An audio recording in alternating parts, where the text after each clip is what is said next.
Sir, ನಿನ್ನೆ ನೀವು ತಗೊಂಡಂತಹ ನಿರ್ಧಾರಕ್ಕೆ ಫ್ಯಾಕ್ಟರಿ ಮಾಲೀಕರು ನಮ್ಮ ಕೈಲಿ ಅಷ್ಟು ಕೊಡಕ್ಕಾಗಲ್ಲ, ನಾವು 3,200 ರೂಪಾಯಿ ಮಾತ್ರ ಕೊಡ್ತೀವಿ ಅಂತ ಹೇಳಿದ್ರು. ಮುರುಗೇಶ್ ನಿರಾಣಿ ಅವರು ಕೂಡ ಅಸಮಾಧಾನವನ್ನು ವ್ಯಕ್ತಪಡಿಸಿದ್ದಾರೆ. ನಮಗೆ ಹೇಳಿದ್ದೇ ಒಂದು, ಇವ್ರು ಮಾಡಿದ್ದೇ ಒಂದು ಅಂತ.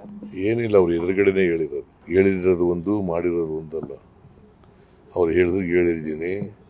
ಅವರು ಜೂಮ್ನಲ್ಲಿ ಬಂದು ಜಿಲ್ಲಾಧಿಕಾರಿ ಹೇಳೋವರೆಗೂ ಕೂಡ ಒಪ್ಪಿರಲಿಲ್ಲ 3,200 ರೂಪಾಯಿ.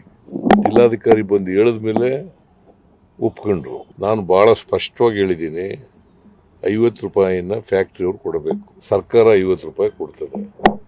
DC ಏನು ಹೇಳಿದ್ದಾನೆ, 10.25ಕ್ಕೆ 3,100 ರೂಪಾಯಿ ಪ್ಲಸ್ 100 ರೂಪಾಯಿ. ಈಗ ನಾವು ನಿನ್ನೆ ತೀರ್ಮಾನ ಮಾಡಿರೋದು 100 ರೂಪಾಯಿ ಮೇಲೆ 10.25 ರಿಕವರಿ ಇದ್ರೆ 11.25 ರಿಕವರಿ ಇದ್ರೆ 3,200 ಪ್ಲಸ್ 100.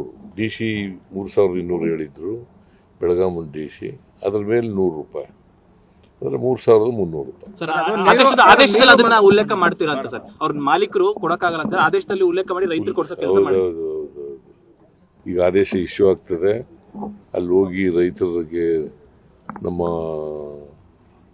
ಶಿವಾನಂದ ಪಾಟೀಲ್ರು ಹೋಗಿ ಅಲ್ಲೇ ಅನೌನ್ಸ್ ಮಾಡ್ತಾರೆ.